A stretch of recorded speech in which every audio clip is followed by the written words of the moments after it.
महर्षि कश्यप की पत्नी दक्ष पुत्री दीति के गर्भ से 2 महान पराक्रमी बालकों का जन्म हुआ। इनमें से बड़े का नाम हिरण्यकश्यप और छोटे का नाम हिरण्याक्ष था। दोनों भाइयों में बड़ी प्रीति थी। दोनों ही महाबलशाली, अमित पराक्रमी और आत्मबल संपन्न थे। दोनों भाइयों ने युद्ध में देवताओं को पराजित करके स्वर्ग पर अधिकार कर लिया। एक समय जब हिरण्याक्ष ने पृथ्वी को पाताल में ले जाकर छिपा दिया, तब भगवान विष्णु ने वराह अवतार लेकर पृथ्वी की रक्षा के लिए हिरण्याक्ष का वध किया। अपने प्रिय भाई हिरण्याक्ष के वध से दुखी होकर हिरण्यकश्यप महेंद्राचल पर्वत पर चला गया। वो भगवान विष्णु द्वारा अपने भाई की हत्या का बदला लेने के लिए ब्रह्मा जी की घोर तपस्या करने लगा।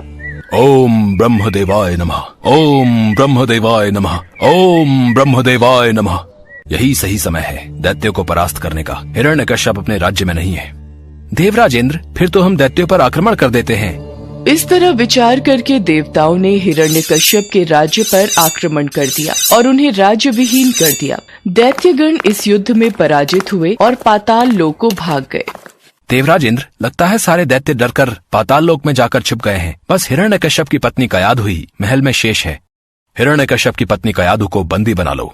देवराज इंद्र ने हिरण्यकश्यप के महल में प्रवेश करके उसकी पत्नी कयाधु को बंदी बना लिया। कोई बचाओ, मेरी रक्षा करो।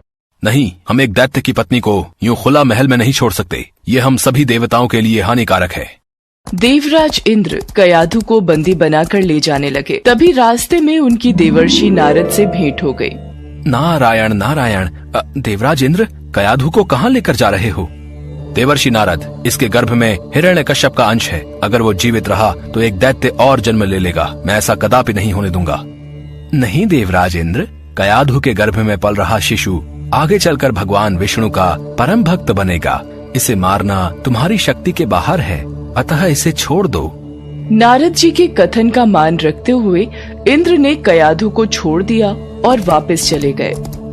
नारद जी कयाधु को अपने आश्रम में ले आए और उससे बोले, बेटी, तुम यहाँ आराम से रहो जब तक तुम्हारा पति हिरण्यकश्यप अपनी तपस्या पूरी करके नहीं लौटता। तुम इसी आश्रम में रहोगी।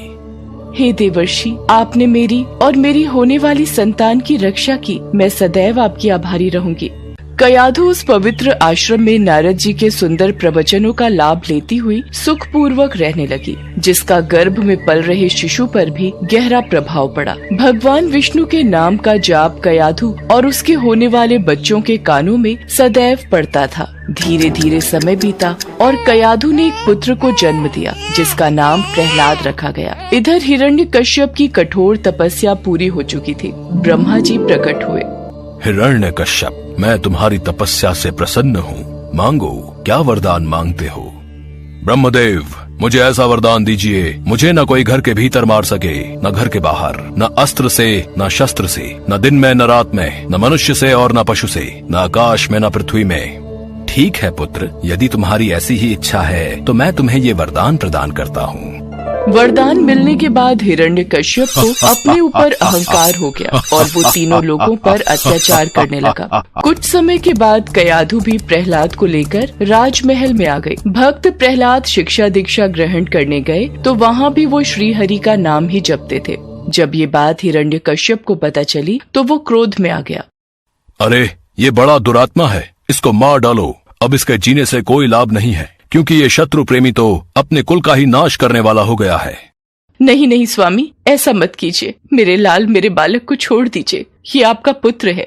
सैनिकों ने प्रहलाद को अनेकों प्रकार से मारने की चेष्टा की, पर उनके सभी प्रयास श्री हरि की कृपा से असफल हो जाते थे।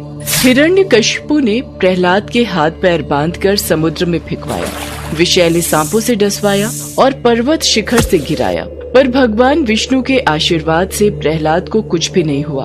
विष मिला भोजन खाने के बाद भी प्रहलाद पर कोई असर नहीं हुआ। जब प्रहलाद को मारने के सब प्रकार के प्रयास विफल हो गए, तब हिरण्यकश्यप की बहन होलिका उसके पास आई और बोली, भैया, आप निश्चिंत रहिए, मैं प्रहलाद को गोद में लेकर अग्नि में बैठ जाऊंगी। आपको याद है ना, मेरे पास ब्रह्मा जी द्वारा दी हुई वह शॉल है, जिसे ओढ़कर मेरे ऊपर अग्नि का कोई प्रभाव नहीं होता।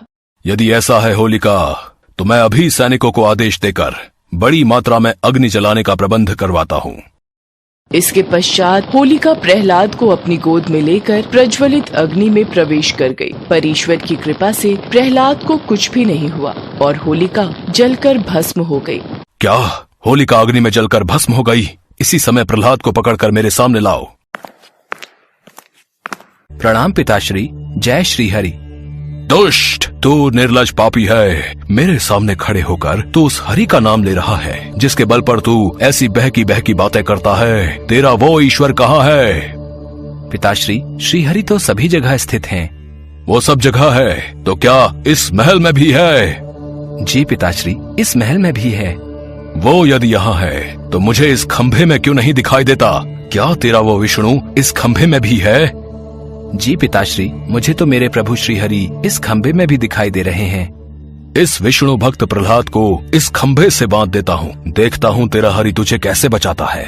तभी कयाधु दौड़ती हुई आती है और हिरण्यकश्यप से विनती करने लगती है।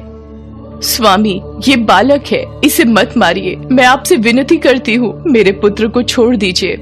नहीं, ऐसा नहीं हो सकता। अगर इसका हरि से बचाना चाहता है तो इस खंभे में से बाहर आएगा। प्रहलाद आंखें बंद किए जय श्री हरि नाम का जाप कर रहा था। ये देखकर क्रोध के मारे हिरण्यकश्यप स्वयं को संभाल नहीं सका और उसने बहुत जोर से उस खंभे पर आघात किया। उसी समय उस खंभे को तोड़कर एक विचित्र प्राणी निकलने लगा, जिसका आधा शरीर सिंह का और आधा शरीर मनुष्य का था। ये देखकर प्रहलाद सहित सभा में खड़े सभी लोग घबरा गए। यही भगवान श्री हरि का नरसिंह अवतार था। उनका रूप बड़ा भयंकर था। उनकी तपाए हुए सोने के समान पीली पीली आंखें थीं। उनकी दाढ़ें बड़ी विकराल थीं और वे भयंकर शब्दों से गर्जन कर रहे थे। उनके निकट जाने का साहस किसी में नहीं हो रहा था। ये देखकर हिरण्यकश्यप सिंहनाद करता हुआ हाथ में गदा लेकर नरसिंह भगवान पर टूट पड़ा। तब भगवान नरसिंह और हिरण्यकश्यप के बीच युद्ध आरंभ हो गया। नरसिंह भगवान ने हिरण्यकश्यप को झपट कर दबोच लिया और उसे सभा की चौखट पर ले जाकर अपनी जांघों पर गिरा लिया और बोले, हे हिरण्यकश्यप, ब्रह्मा जी के वरदान का आदर करते हुए मैं तेरा वध कर रहा हूँ। न दिन है न रात है, संध्या बेला है, न घर के भीतर न ही बाहर। मैं तुझे चौखट पर मार रहा हूँ। न ही मनुष्य और न ही पशु, बल्कि मेरा आधा शरीर मनुष्य और आधा शरीर पशु का है। मैं तुझे किसी अस्त्र या शस्त्र से नहीं, बल्कि मैं तुझे अपने नाखूनों से मार रहा हूँ।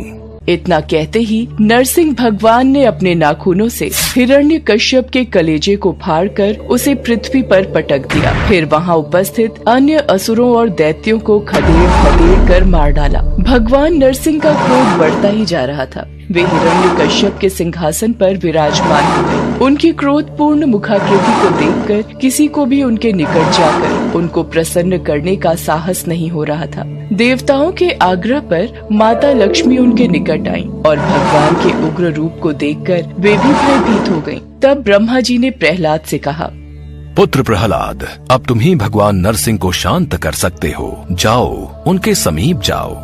प्रहलाद भगवान नरसिंह के समीप जाकर हाथ जोड़कर उनके चरणों में बैठ गए और भगवान नरसिंह के क्रोध को शांत किया। तत्पश्चात भगवान नरसिंह प्रहलाद को प्यार करने लगते हैं और प्रहलाद के आग्रह पर वो भगवान विष्णु के रूप में आते हैं और प्रहलाद को आशीर्वाद प्रदान कर अंतर्ध्यान हो जाते हैं।